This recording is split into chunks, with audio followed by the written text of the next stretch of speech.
Ha llegado a nuestros estudios el colega periodista José E. Mosquera. Para algunos polémicos, para algunos que quiera el Chocó, para otros que no quiera el Chocó, para unos que ha estado al lado de Antioquia, para otros que no ha estado al lado de Antioquia. Y aquí ha estado, por supuesto, en los micrófonos de la emisora digital Mario en tu Radio, el doctor Augusto Cicerón Mosquera, quien también lo ha señalado. Y uno de los señalamientos que hace el doctor Augusto en contra de José E. Mosquera es que fue invitado a la celebración de los 70 años del departamento de Chocó para que hiciera parte de la archivo histórico, es que se llama la Academia Histórica de el departamento de Chocó, y supuestamente el doctor José, que nos acompaña aquí, se negó a estar, o no estuvo. ¿Cómo está, José? Buenos días, Mario. Pues sí. Yo quería preguntarle primero, antes de entrar en materia, ¿quién es José E. Mosquera? José E. Mosquera es un periodista nacido en el Chocó, que ha tenido el privilegio de escribir en los periódicos más importantes del país y en América Latina. Sí. Escribo más sobre temas internacionales que de temas locales. Es decir, y mis investigaciones y mis enfoques están más hacia la historia nacional e internacional, y en este momento estoy dedicado a producir un libro sobre la geopolítica mundial, que es todos mis artículos que yo he escrito sobre los conflictos mundiales, sobre África, sobre la guerra de Siria, sobre todos los conflictos del Medio Oriente, sobre toda la política de xenofobia en Europa y en parte de África, y en todos los conflictos que hay en la Asia Pacífica. Ajá. Pero la gente vive centrado en debates muy parroquiales. Yo casi no escribo sobre el Chocó ya, porque ya yo he superado esa etapa. Me dedico más a los temas internacionales y he producido 7 libros. De los 7 libros han circulado, se han vendido más en el exterior que en Colombia. Una paradoja. Entonces, por mencionar esos libros, Huellas históricas, sobre el tapón del Darién. Ajá. El de Huellas históricas se centra más que todos los temas internacionales de medio ambiente, todas las cumbres mundiales de medio ambiente y todo sobre el cambio climático, y otro sobre África, exclusivamente sobre artículos de África, que fue publicado por el Instituto del Pacífico. Ajá. ¿Sí?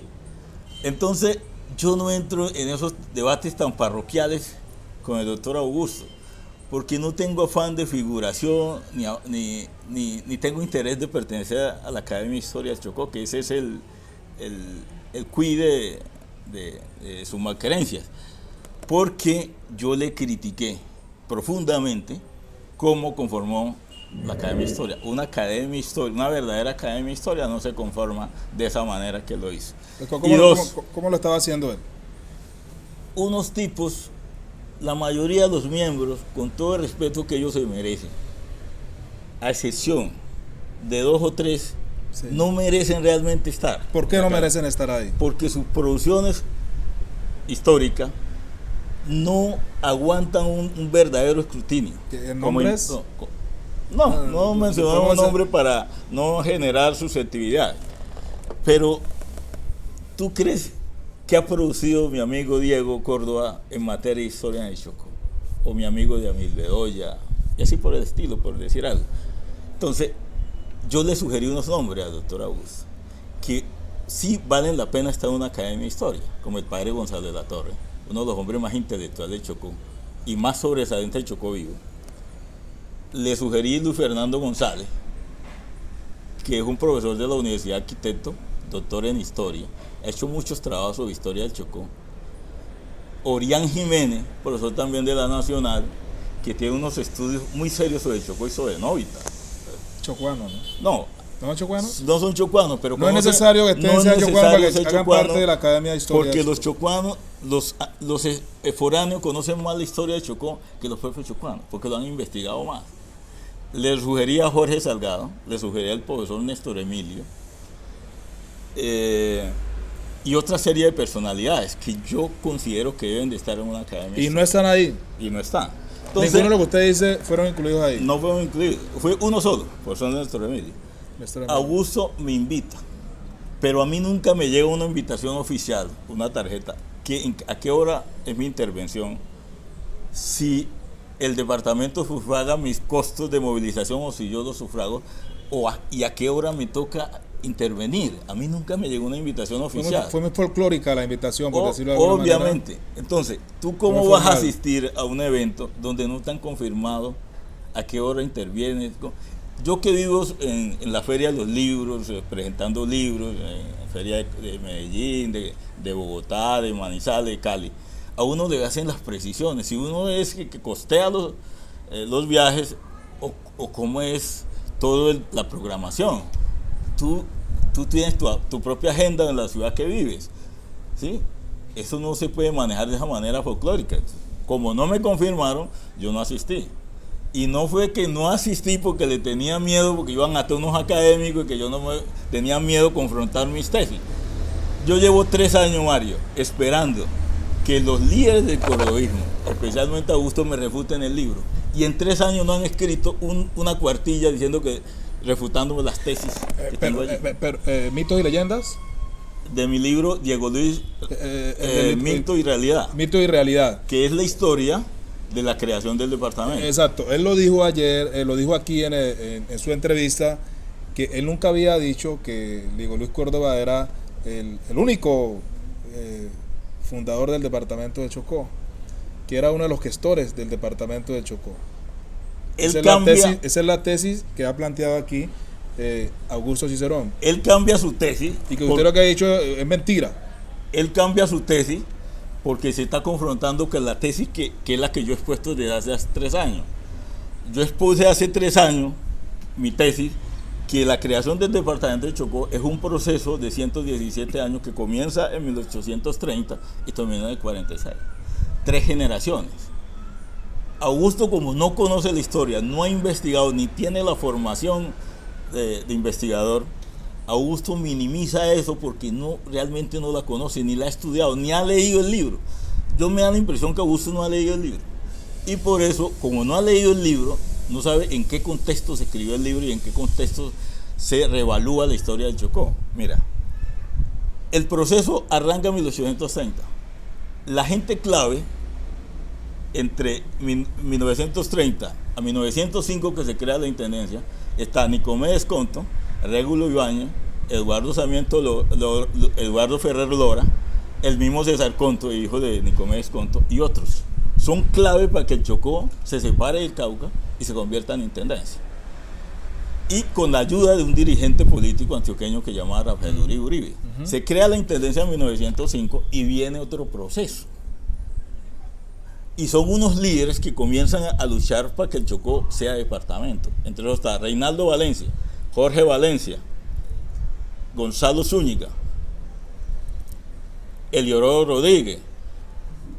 Y llevan ese proceso hasta 1918, cuando se presenta por primera vez el primer proyecto de ley que crea el departamento, que aspira a que el Chocó sea departamento. Ese proyecto de ley naufraga porque el Chocó no tiene los requisitos para ser departamento.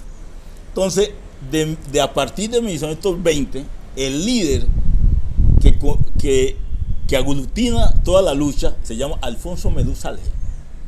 Y la lucha llega hasta 1930. ¿De dónde es? Quindoseño, nacido en Quito. Siempre suplente de Diego Luis en el Senado. A partir de 1930 se da un fenómeno político en el Chocó, que es que surge una nueva generación y surgen los primeros políticos afrochocuanos que dice el profesor Sergio Mosquera. Y surge Diego Luis Córdoba, Anariaga Andrade, Sergio Badía Arango, Eliseo Arango, Pere Aluma, Ramón Lozano, surgen a partir de 1930. ¿Por qué surgen? Porque la intendencia tiene una política, tiene 2 componentes de la política de la intendencia para hacer departamento. 1, un plan educativo, y 2, un plan agrícola, plan económico, que la gente no ha entendido.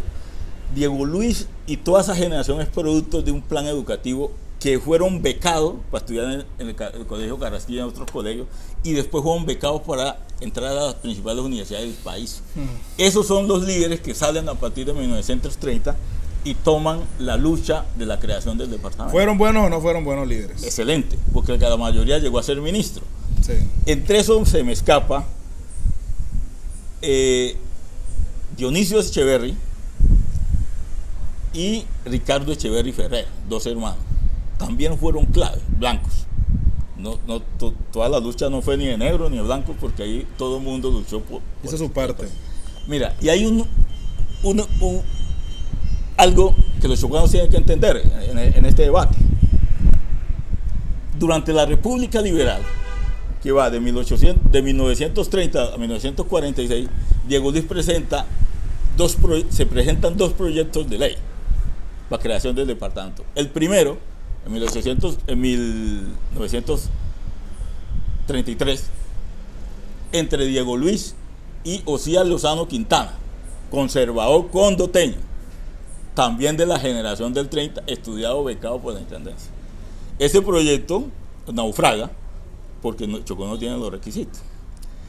Y en el 1934, Ricardo Echeverry Ferrer vuelve y presenta el proyecto y corre la misma suerte. Durante la República Liberal, Diego Luis no sacó la ley siendo liberal. ¿Cuánto tiempo nos demoramos en ese proceso? ¿Años? Vaya sumando. Intentándolo allí. Vaya sumando. 117 años de lucha para hacer el departamento. Entonces, ¿dónde se clarifica la lucha para que el Chocó sea departamento? En el gobierno de Eduardo Santos.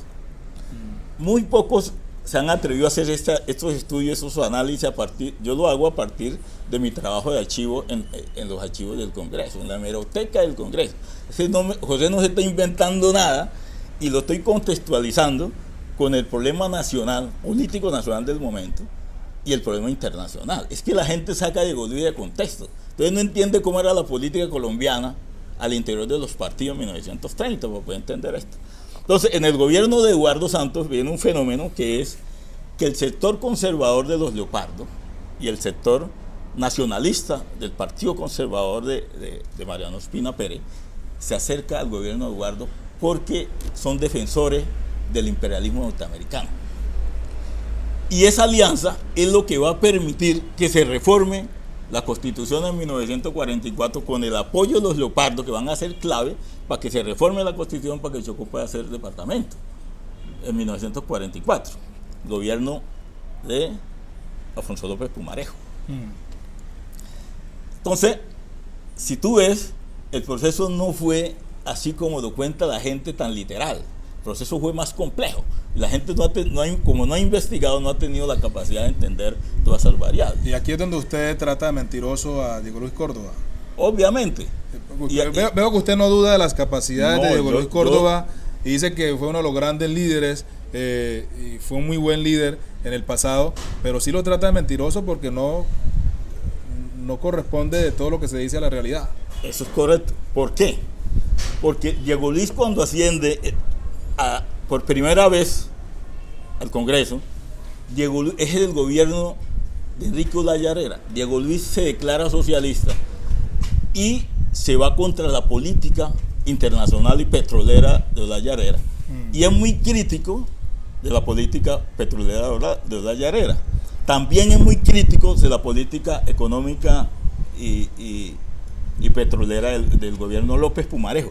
Por eso Diego Luis no logró que durante la República Liberal se aprobara la creación del departamento por dos connotaciones. El Partido Liberal estaba dividido en dos fracciones. La fracción de la izquierda liberal que manejaba López, que no era ninguna izquierda, sino que López hizo las grandes reformas para que el país se adecuara al capital norteamericano. Esta es una cosa muy interesante que la gente entienda para entender cómo se creó el departamento. Y Eduardo Santos era la derecha liberal. El hombre de Eduardo Santos era Adán Arriaga Andrade. Y el hombre en el Chocó de Eduardo Santos era Sergio Abadía Arango, ismineño. ¿Sí? Diego Luis no era de confianza de ninguno de los dos bastiones del Partido Liberal. Diego Luis navegaba del socialismo, entonces nadie le tenía confianza. Cuando la gente va a la historia y analiza la política colombiana en ese momento, en el contexto nacional, tiene que ubicar a Diego Luis. Entonces, ¿qué pasa? tú sabes que estaba en la preguerra de la Segunda Guerra Mundial. Cuando Diego Luis atacaba el imperialismo norteamericano y los intereses de la penetración del imperialismo norteamericano en Colombia, Diego Luis se enfrentaba a las dos bastiones del Partido Liberal, a los dos grandes líderes del Partido Liberal, que eran defensores de la penetración del capital norteamericano a Colombia. Entonces, Diego Luis con su política, indirectamente, porque ¿qué pasaba en ese momento? Estados Unidos se estaba peleando con el imperialismo alemán el dominio en América Latina. El dominio en América Latina, porque ya habían derrotado, el imperialismo alemán había superado el imperialismo inglés en el dominio de América Latina. Y ojo, una cosa bien interesante que la gente no ha podido captar en esto, porque cómo se da el proceso de creación del departamento. Al Diego Luis ser crítico del imperialismo norteamericano, que era una posición correcta en ese momento y que yo la valoro mucho en el libro y la analizo, le estaba haciendo el juego al imperialismo alemán, a Hitler. ¿Por qué? Porque Laureano Gómez era representante del imperialismo alemán en Colombia.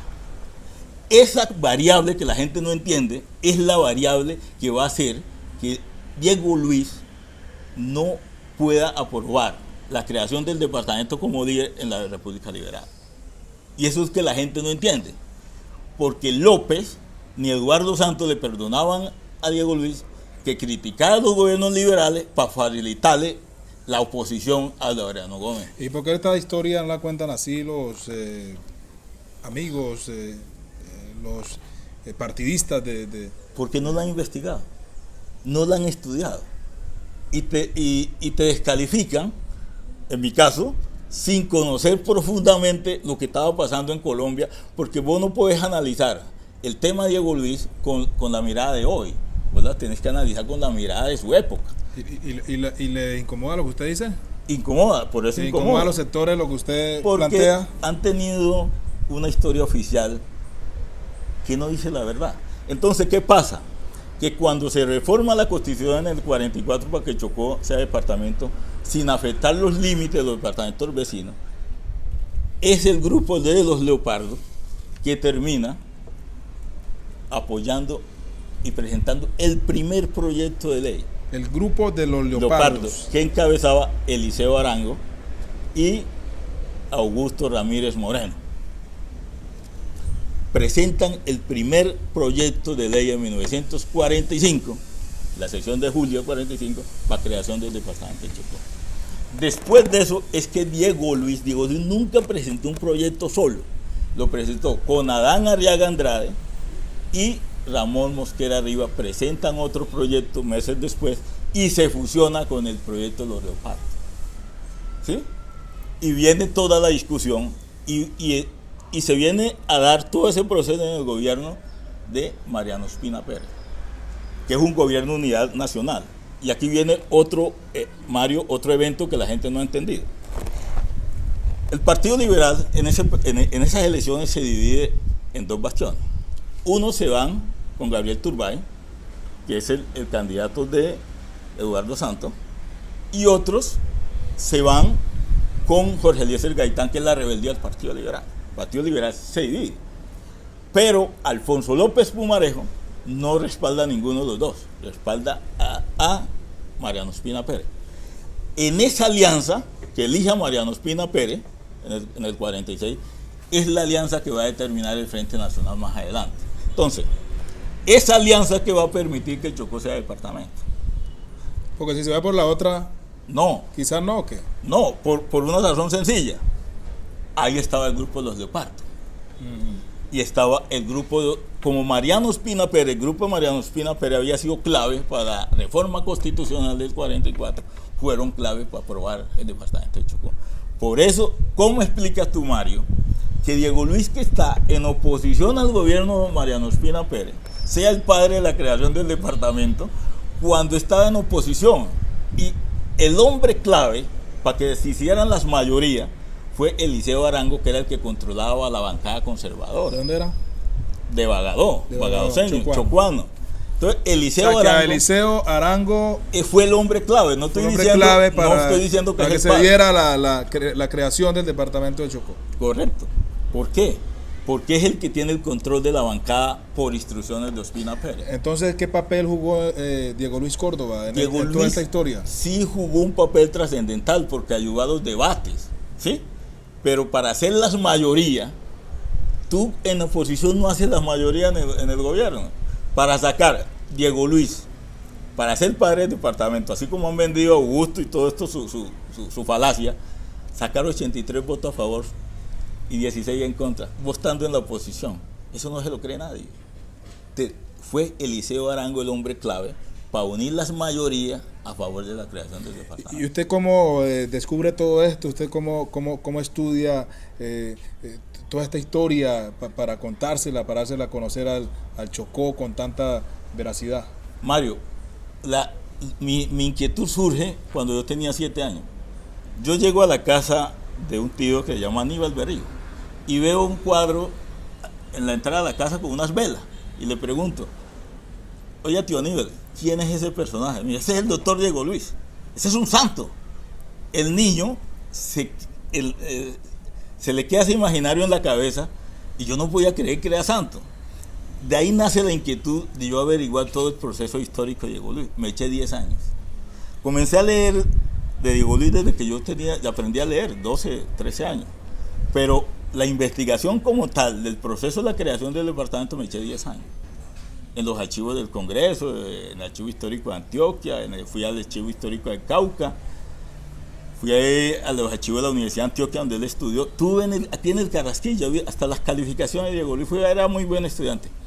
Toda esa investigación me eché 10 años para entender esto que le estoy contando.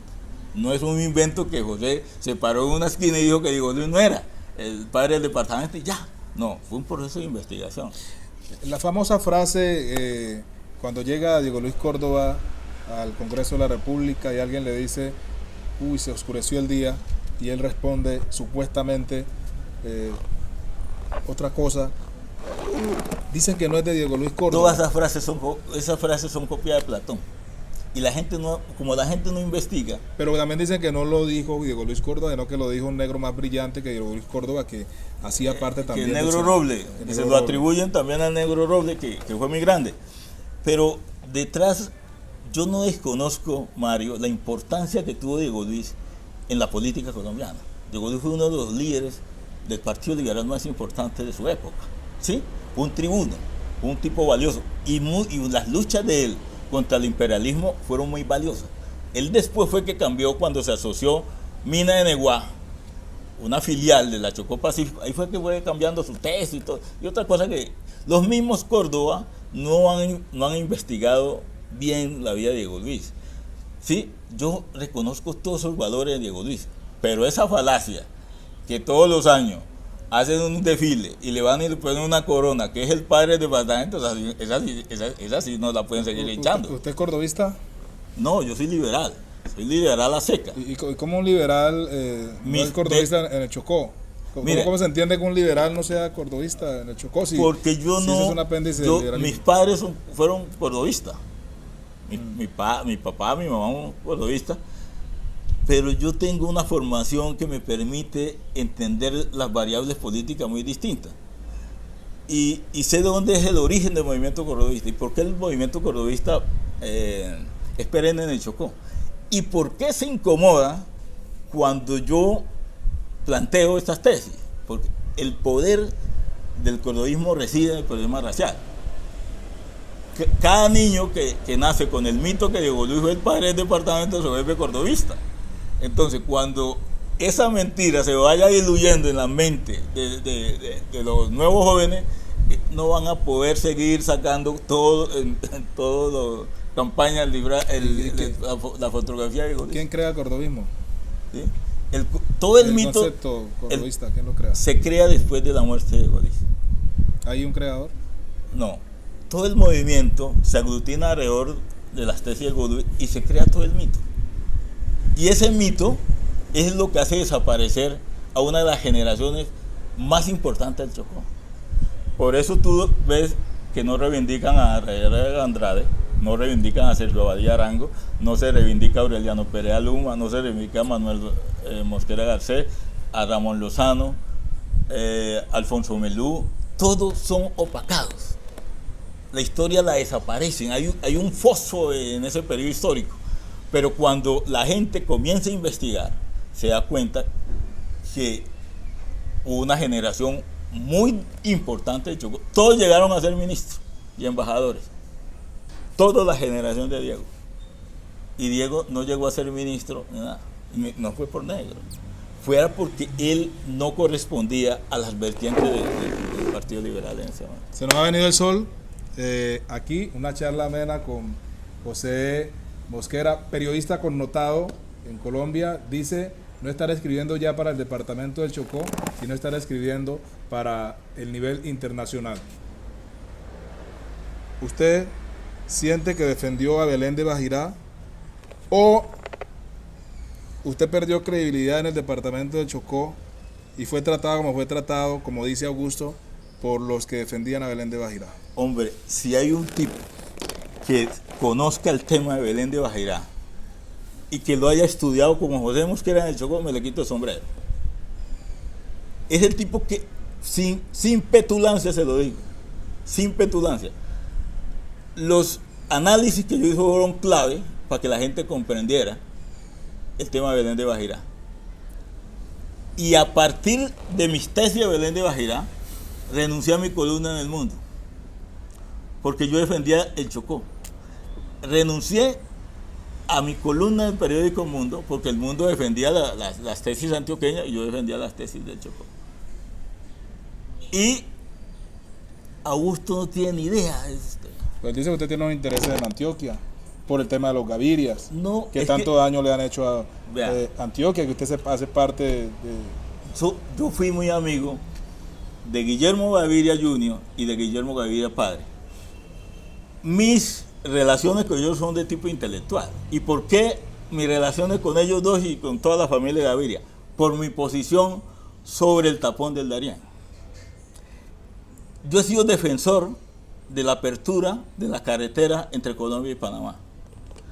Esas relaciones fue las que me han llevado a tener me llevaron a tener una relación muy estrecha con los dos Guillermo.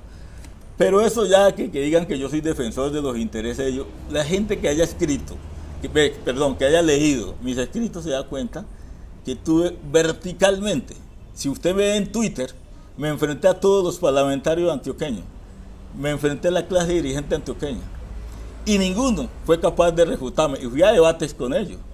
Eso es lo que la gente no conoce. Y Mario, lo escrito está. Usted entra a internet y consigue mi posición. Lo que diga Augusto por la radio, inventado, vaya allá a internet y consigue mi escrito.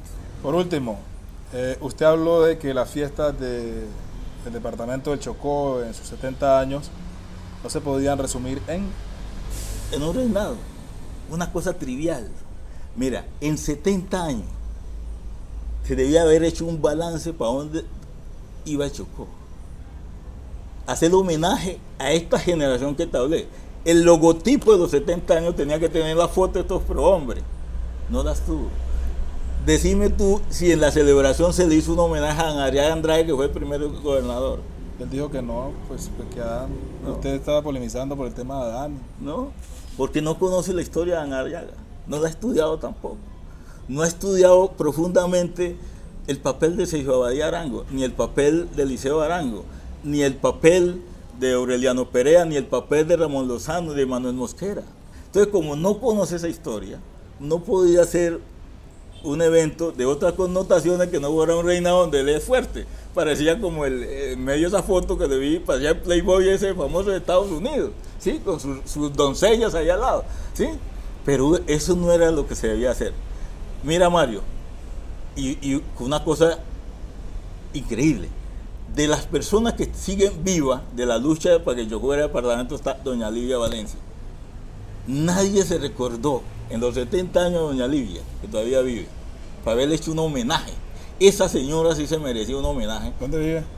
Aquí en La Quinta, en Pan de Yuca. ¿Qué hace? ¿Qué se dedicó? Fue una promotora cultural muy importante de Chocó. Y en esa época ella, con Adela Casas, y doña Melania Lozano, la mamá de la doctora Melania, firmaron unas cartas y se las mandaron al presidente de la República y al Congreso y movieron a la sociedad chocuana para que fuera departamento y no le hicieron una homenaje. ¿Tú crees? Bueno, Triste. Pero falta mucho tiempo porque Augusto dice que la celebración de los 70 años va hasta el 2 de noviembre de 2018. O sea que hay tiempo que usted haga parte de la Academia Histórica del Chocó, de que se le haga reconocimiento a todos esos personajes que no se le ha hecho reconocimiento y otras cosas que me imagino que vendrán en este periplo. Hombre, todo lo de la academia y lo que está montando Augusto es una farsa. Eso es una farsa con fines políticos. Y la gente no se puede prestar para eso, Mario. José, muchas gracias por estar aquí en el set de Mario en tu radio. Gracias, Mario, y gracias a todos los oyentes y a todo el pueblo chocano. A ustedes mil gracias por habernos acompañado. Síganos en YouTube, Mario en tu radio TV. Ahí pueden encontrar todas estas entrevistas. Y no se olviden, estamos haciendo la primera convocatoria de los premios o del premio 10 Grandes del Chocó. ¿En qué consiste?